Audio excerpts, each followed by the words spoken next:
Assalamualaikum warahmatullahi wabarakatuh. Perkenalkan, saya Irfan Anwar, S.Pharm MSI Apoteker, salah satu dosen di program studi farmasi, Fakultas Farmasi Universitas Halu Oleo di Kendari, Sulawesi Tenggara.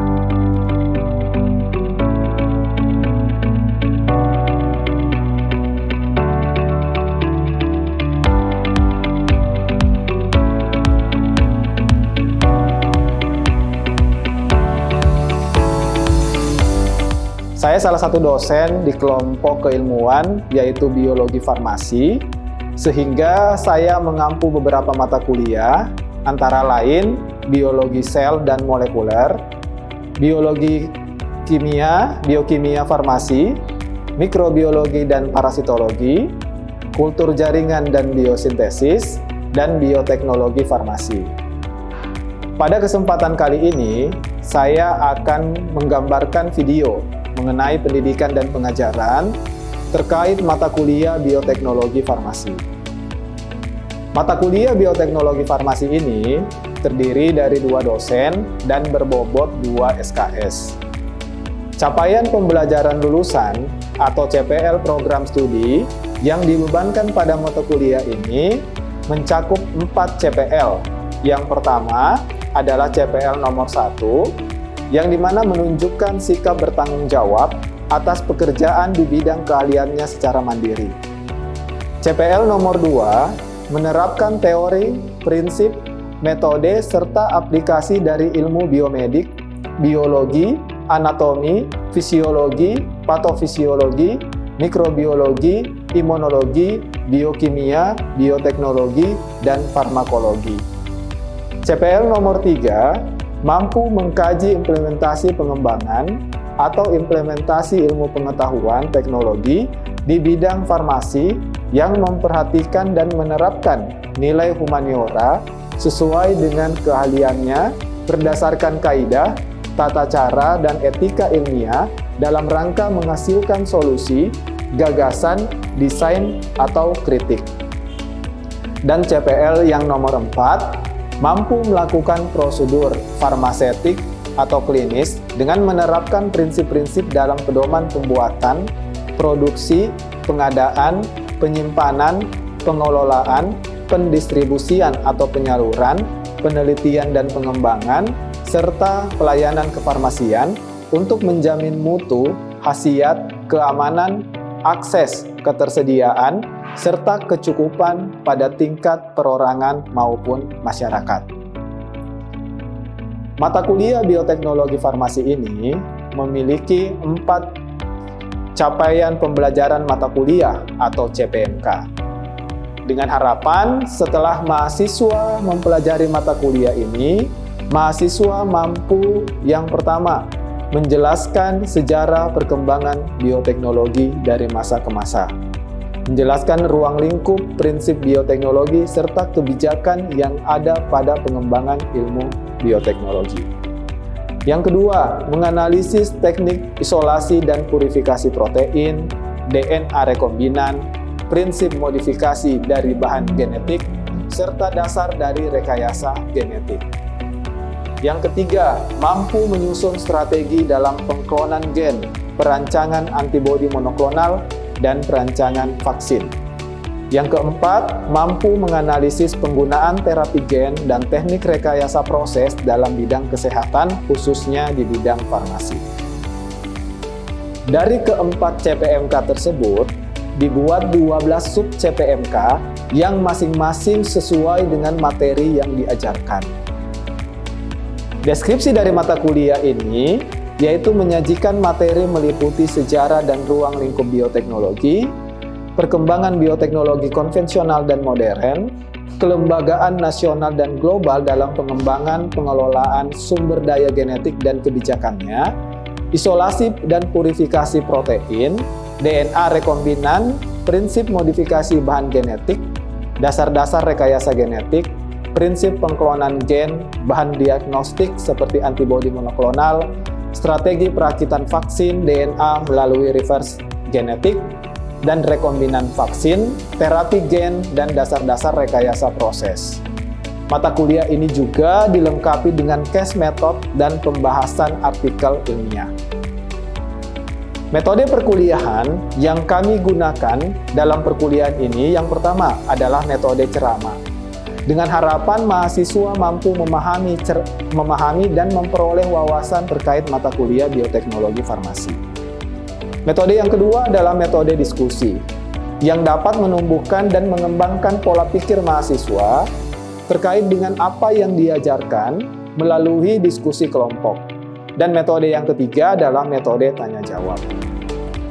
Model yang digunakan pada mata kuliah ini adalah problem-based learning yang didasarkan pada studi kasus, di mana mahasiswa diberikan kasus untuk dapat dianalisis secara individu atau berkelompok, sehingga diharapkan mahasiswa lebih memahami dan memiliki kemampuan analisis yang tinggi terkait dengan mata kuliah yang diajarkan saat perkuliahan. Sistem penilaian dari mata kuliah ini terdiri dari 15% nilai UTS, 20% nilai UAS, 10% nilai tugas, 5% nilai kuis, dan 50% partisipasi. Di mana mahasiswa untuk melihat nilainya secara transparan itu dapat melihat melalui akun Siakat UHO. Nah, dalam proses pembelajaran, kami juga menggunakan LMS, yakni pada UHO, untuk mendukung sistem perkuliahan yang lebih efektif dan efisien. Dengan harapan mahasiswa dapat mengakses materi perkuliahan, tugas, kuis yang diberikan oleh dosen. Berikut video pembelajaran bioteknologi farmasi yang dilakukan secara tatap muka di dalam kelas. Assalamualaikum warahmatullahi wabarakatuh. Waalaikumsalam warahmatullahi wabarakatuh. Ya, selamat pagi. Baik. Apa kabar semuanya? Baik. Baik, alhamdulillah, puji syukur kita panjatkan kehadirat Allah Subhanahu wa taala karena pada pagi hari ini kita melanjutkan perkuliahan bioteknologi farmasi untuk pertemuan kedua. Namun sebelum kita melanjutkan pertemuan kedua, marilah kita berdoa menurut agama dan kepercayaan kita masing-masing. Berdoa dimulai.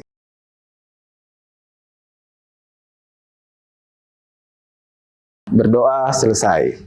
Sebelum kita mulai perkuliahan, terlebih dahulu saya absen. Nanti angkat tangan. Intan Sari Bunga. Hadir, Pak. Nur Salfa Aryaman. Hadir, Pak. Putri Hairunisa. Hadir, Pak. Nah, adik-adik semua, pada hari ini kita akan melanjutkan perkuliahan terkait dengan bioteknologi farmasi, yaitu perkembangan bioteknologi konvensional dan bioteknologi modern. Namun sebelum itu, minggu lalu kan kita sudah menjelaskan tentang sejarah dan ruang lingkup bioteknologi. Nah, untuk merefresh kembali pertemuan yang sebelumnya dan sebelum kita melanjutkan pertemuan hari ini, saya ingin kalian, satu atau dua mahasiswa, menjelaskan kembali apa materi yang kita sudah ajarkan kemarin. Siapa yang berani nanti tunjuk tangan, sebut namanya. Saya, Pak. Oke, silakan berdiri. Perkenalkan, nama saya Eva Elviani. Di sini saya akan menjelaskan terkait pengertian dari bioteknologi. Nah, bioteknologi ini merupakan cabang ilmu yang memanfaatkan makhluk hidup seperti bagian dari tubuhnya seperti sel, enzim, dan sebagainya. Nah, bioteknologi ini berfungsi untuk menghasilkan jasa dan produk yang bermanfaat bagi manusia. Ada beberapa ruang lingkup bioteknologi, seperti di cabang kesehatan itu, bidang kesehatan itu contohnya seperti produksi vaksin, insulin, dan sebagainya. Nah, jika di bidang pertanian, contoh aplikasinya seperti tanaman transgenetik. Sekian, Pak. Ada lagi yang bisa menambahkan? Ya, silakan berdiri, sebut namanya. Baik, perkenalkan, nama saya Sri Laikal. Di sini saya akan menambahkan mengenai sejarah dari bioteknologi. Nah, bioteknologi telah digunakan sejak ribuan tahun lalu, dimulai dari praktik kuno seperti fermentasi untuk membuat roti, keju, dan juga minuman beralkohol oleh peradaban Mesir dan Mesopotamia. Kemudian, perkembangan penting terjadi pada abad ke-19 saat Louis Pasteur menemukan mikroorganisme seperti agen fermentasi. Pada abad ke-20, bioteknologi modern mulai berkembang pesat dengan penemuan struktur DNA. Terima kasih. Oke, itulah tadi penyampaian dua temannya kalian terkait dengan pertemuan sebelumnya. Sebelum kita mulai perkuliahan, kita beri aplaus dulu kepada kedua temannya kalian. Nah, sekarang kita masuk ke materi bahwa bioteknologi farmasi bagaimana perkembangannya, baik itu bioteknologi secara konvensional maupun bioteknologi secara modern. Nah, sebelum kita masuk ke materi, ini ada dua tujuan pembelajaran yang harus kita capai pada perkuliahan hari ini. Yang pertama adalah mampu menjelaskan pengertian bioteknologi konvensional dan bioteknologi modern. Yang kedua adalah mampu menjelaskan perkembangan bioteknologi konvensional dan perkembangan bioteknologi modern, terutama kita di bidang farmasi. Jadi dua tujuan ini harus tercapai pada saat kita melakukan perkuliahan ini. Nah, tadi sudah disebutkan oleh temannya kalian bahwa bioteknologi itu adalah kita memanfaatkan sel, memanfaatkan sebuah mikroorganisme untuk menghasilkan suatu produk atau untuk menghasilkan suatu jasa. Jadi bioteknologi konvensional itu apa? Jadi secara pengertian, bioteknologi konvensional adalah penerapan prinsip biologi yang dimana ditekankan adalah untuk menggunakan suatu mikroorganisme, tanaman ataupun hewan untuk menghasilkan suatu produk atau jasa yang berguna untuk manusia.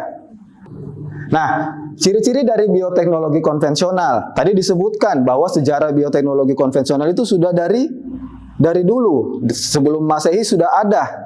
Nah, apa saja cirinya yang bisa kita lihat bahwa kita ingin membedakan antara yang konvensional sama yang modern? Yang pertama, bahwa bioteknologi konvensional itu menggunakan mikroorganisme secara alami. Artinya tidak ada proses rekayasa genetik atau tidak ada proses manipulasi bahan genetik yang terjadi pada suatu mikroorganisme. Yang kedua, prosesnya bersifat sederhana. Misalkan tadi disebutkan fermentasi. Fermentasi kalau kita buat suatu produk itu kan hanya kita simpan, kita tambahkan misalkan ragi dan sebagainya, jadilah sebuah bahan atau sebuah obat-obatan yang bisa digunakan. Contohnya tadi disebutkan, ada misalnya tape, tempe, itu adalah suatu produk-produk dari hasil fermentasi. Nah, yang ketiga umumnya berbasis fermentasi. Jadi fermentasi memang meskipun dia konvensional, saat ini dia pengembangannya sudah cukup pesat. Karena ada yang disebut sebagai bioproses, yaitu fermentasi yang digunakan untuk skala industri. Jadi dia itu bisa kita produksi dalam jumlah atau skala yang lebih besar. Seperti itu. Yang keempat adalah prosesnya bisa dilakukan tanpa teknologi yang tinggi. Tadi disebutkan bahwa teknologi modern atau bioteknologi modern salah satu contohnya adalah DNA rekombinan, terapi gen, dan semua itu adalah memerlukan yang namanya pendekatan teknologi dengan teknologi yang cukup tinggi, beda dengan yang konvensional. Seperti itu. Nah, kenapa kita harus paham tentang fermentasi? Karena kan tadi disebutkan bahwa bioteknologi konvensional itu erat kaitannya dengan fermentasi. Toh? Hampir semua proses dari bioteknologi konvensional itu adalah fermentasi, menggunakan teknik fermentasi. Jadi sebenarnya fermentasi itu apa? Jadi kalau dari segi pengertian, fermentasi adalah proses biokimia yang dimana melibatkan suatu mikroorganisme, bakteri, jamur, dan yang lainnya untuk mengubah suatu zat organik menjadi suatu produk. Misalnya, produknya berupa asam, gas, alkohol tanpa memerlukan bantuan oksigen. Secara sederhana, fermentasi ini akan memecah glukosa tanpa oksigen, di mana akan dilakukan oleh mikroorganisme yang digunakan untuk menghasilkan energi atau produk samping lainnya. Misalkan dia membentuk suatu asam dan yang lainnya. Sini bisa. Nah, pemanfaatan fermentasi di bidang farmasi. Kita sebagai seorang farmasi, itu kan banyak manfaat yang bisa kita ambil. Banyak aplikasi yang bisa kita terapkan. Nah, salah satunya ada di video ini. Di mana kita video ini adalah bagaimana fermentasi itu dibuat untuk menghasilkan atau untuk memproduksi suatu antibiotik. Nah, dari produksi antibiotik ini, si peneliti yang ada di sini itu menggunakan suatu bioreaktor. Jadi ini adalah bioreaktor. Jadi ini adalah menggunakan suatu bioreaktor yang dimana bioreaktor itu akan memproduksi secara besar atau skala yang lebih besar dibanding kalau misalnya kita fermentasi di laboratorium. Jadi ini adalah skala industrinya. Nah, sampai di sini ada yang mau ditanyakan? Ya, silakan berdiri. Baik, terima kasih kesempatannya Pak. Perkenalkan, nama saya Berlian. Di sini saya mau bertanya terkait yang sudah dijelaskan tadi. Kan dijelaskan tadi bahwa bioteknologi itu ada yang bersifat modern dan ada yang bersifat konvensional. Ya. Nah, saya mau bertanya Pak, apa kelebihan dan juga kekurangan dari bioteknologi secara konvensional? Sekian dari saya Pak. Oke, saya langsung jawab saja ya. Jadi bioteknologi secara konvensional itu memiliki kelebihan yang pertama, dia jauh lebih cepat kita memproduksi sesuatu, lebih mudah kita melakukan suatu proses, tetapi memang kekurangannya kita tidak bisa membuat dia dalam bentuk yang hampir seluruh hasilnya itu sama. Beda pada saat kita melakukan pendekatan dengan bioteknologi konvensional, karena ada suatu teknologi yang kita tidak miliki di konvensional. Meskipun pada dasarnya bahwa bioteknologi konvensional itu sudah banyak digunakan, sudah sering digunakan, tetapi memang dia terbatas jangkauannya.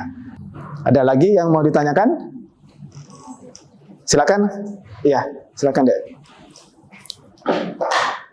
Perkenalkan, nama saya Nur Syalva, Pak. Mohon izin ingin bertanya. Nah, tadi kan sudah dijelaskan kelebihan dan kekurangan konvensional modern, bioteknologi konvensional. Ya. Nah, sekarang saya mau bertanya tentang mengapa sih produksi insulin pada manusia itu rekombinan disebut sebagai penerapan bioteknologi modern?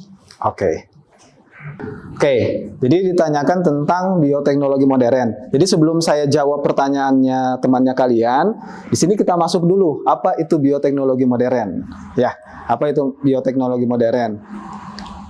Nah, secara pengertian, bioteknologi modern adalah cabang bioteknologi yang menggunakan suatu teknik atau prinsip yang ilmiah yang canggih. Seperti, ini yang harus diperhatikan, rekayasa genetik, teknologi DNA rekombinan, kultur jaringan, cloning, dan juga terapi gen, serta penggunaan suatu enzim di mana nantinya akan terkontrol untuk menghasilkan suatu produk jasa di bidang, baik itu di kesehatan, pertanian, dan yang lainnya. Nah, apa cirinya yang menandakan perbedaan antara konvensional sama yang modern? Yang pertama, penggunaan rekayasa genetik dan teknologi DNA rekombinan. Yang kedua, berbasis laboratorium dengan teknologi yang tinggi. Kalau misalnya contoh, kita ingin melakukan pembuatan vaksin berbasis RNA, itu tidak mungkin kita mau lakukan di laboratorium yang skala praktikum, tidak mungkin. Kenapa? Tingkat penularannya, tingkat sterilitasnya itu harus terjaga.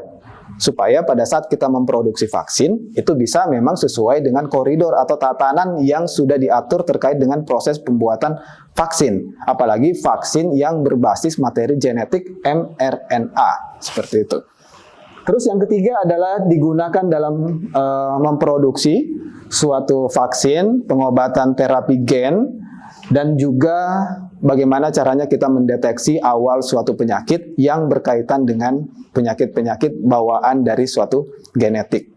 Jadi terapi gen, salah satu contohnya ini adalah terapi gen. Jadi terapi gen itu bagaimana caranya kita sel atau gen yang sehat itu kita mau sisipkan ke dalam gen yang sakit pada manusia tersebut. Nah, itu yang kita suntikan, baik itu secara ex vivo maupun secara in vivo. Itu banyak cara yang membedakan. Jadi ini ketiga ini adalah ciri-ciri dari bioteknologi modern yang membedakan secara tidak langsung antara yang konvensional, seperti itu. Nah, beberapa contoh penerapan atau perkembangan dari bioteknologi modern. Yang pertama itu adalah produksi insulin, seperti yang tadi kita menggunakan suatu mikroorganisme. Dalam hal ini kita gunakan adalah E. coli. Terus kita buat vaksin. Contohnya adalah COVID-19 yang berbasis materi genetik berupa mRNA. Yang ketiga adalah terapi gen untuk beberapa penyakit, misalnya kanker dan yang lainnya. Jadi ini bisa kita gunakan. Namun memang untuk terapi gen di Indonesia memang masih terbatas. Karena kan kita tidak pernah lihat toh? Kita tidak pernah mendengarkan bahwa keberhasilan terapi gen di Indonesia seperti apa. Tetapi di luar negeri sana sudah banyak yang melakukan pengobatan menggunakan dengan terapi gen. Misalnya kanker. Kanker itu kan kita minum, maksudnya di kemoterapi, ya kan? Jadi kemoterapi itu kan ada beberapa efek sampingnya yang tidak diinginkan. Misalnya rambutnya rontok, badannya kurus dan sebagainya. Itu kan efek samping dari proses radiasi, proses kemoterapi. Nah, di sini dengan adanya terapi gen itu diharapkan bahwa efek-efek seperti itu bisa berkurang atau bahkan tidak ada terhadap pasien yang mengalami kanker tadi. Nah, keempat adalah produksi antibiotik atau antibodi.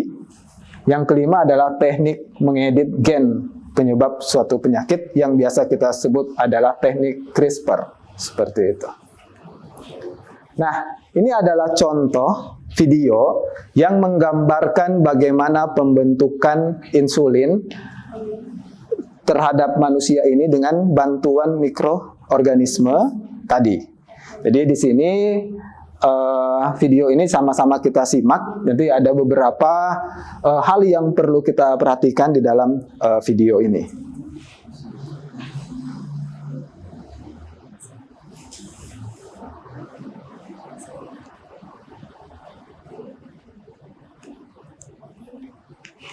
Jadi video ini menjelaskan tentang bagaimana pembentukan insulin dengan menggunakan teknologi-teknologi terkini.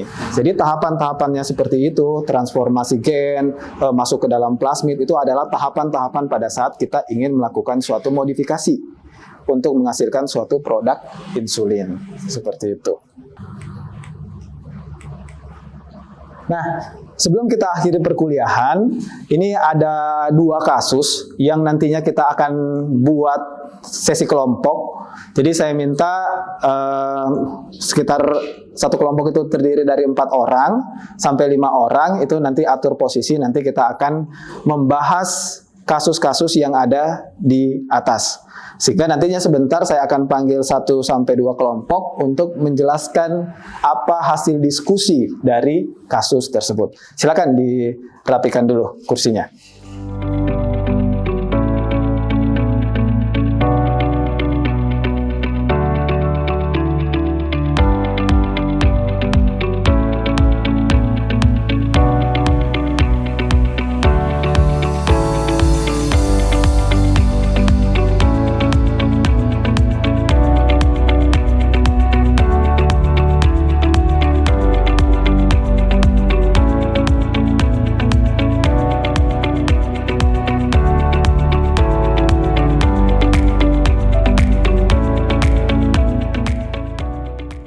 Sekarang saya akan panggil perwakilan kelompok untuk menjelaskan hasil diskusinya.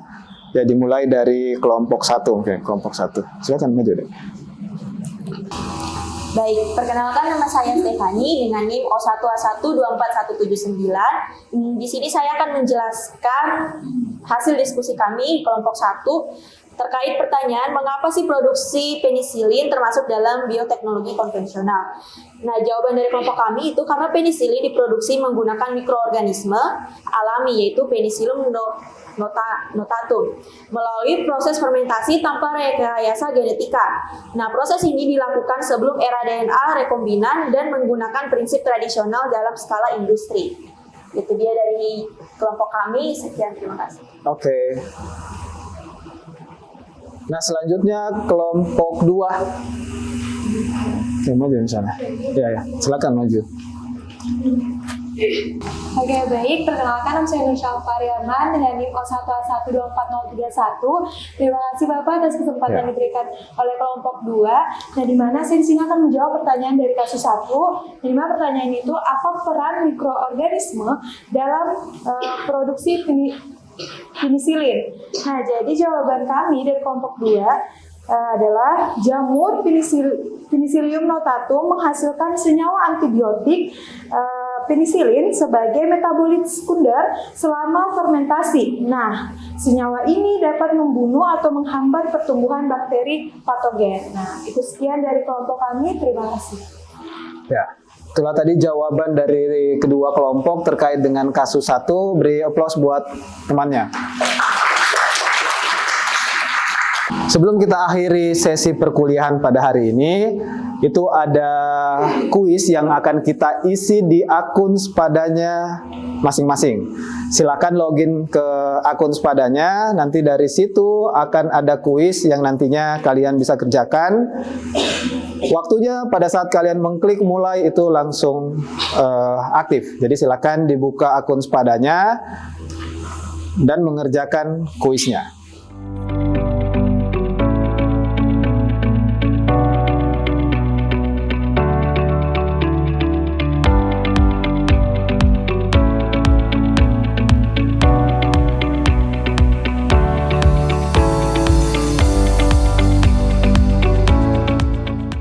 Ya, kuisnya sudah selesai.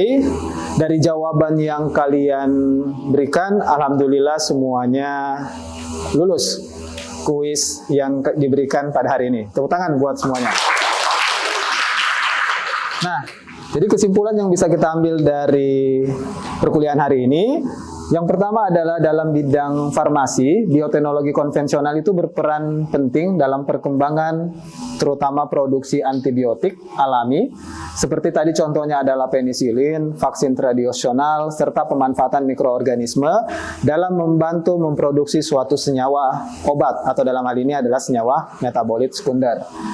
Nah, perkembangan bioteknologi modern telah menghasilkan berbagai suatu produk yang inovatif, antara lain seperti vaksin yang berbasis mRNA, terapi gen, obat yang berbasis antibodi monoklonal, dan sebagainya. Nah, semoga dengan perkuliahan hari ini itu bisa kita dapatkan maksud dan tujuan dari pembelajarannya kita, sehingga nantinya pada saat kita memasuki pertemuan-pertemuan berikutnya ini menjadi bekal bagi kita untuk lebih baik lagi ke depannya. Nah, sebelum kita akhiri pertemuan ini, minggu depan kita akan masuk ke materi tentang kebijakan pemerintah Indonesia terkait dengan ilmu bioteknologi. Sedikit saya jelaskan bahwa kita tahu seorang peneliti di bioteknologi itu tidak boleh melakukan suatu rekayasa yang di luar batas atau di luar nalar yang seharusnya. Misalnya kita ingin menciptakan suatu hewan, misalnya anggaplah gajah, kita pindahkan gennya ke kelinci, nantinya kelincinya sebesar gajah. Itu tidak bisa kita lakukan secara sembarang atau secara ilegal, karena harus kita memenuhi rambu-rambu seorang bioteknologi. Dan itu yang akan kita bahas di minggu depan. Ya. Nah, terima kasih atas perkuliahan hari ini. Semoga bermanfaat. Lebih dan kurangnya mohon dimaafkan. Dengan ucapan alhamdulillahirrabbilalamin, perkuliahan bioteknologi farmasi di pertemuan kedua saya tutup. Billahi taufiq wal hidayah. Wassalamualaikum warahmatullahi wabarakatuh. Waalaikumsalam warahmatullahi wabarakatuh. Demikian video proses pembelajaran secara tatap muka langsung di dalam kelas dengan ucapan alhamdulillahirrabbilalamin. Billahi taufiq wal hidayah. Wassalamualaikum warahmatullahi wabarakatuh.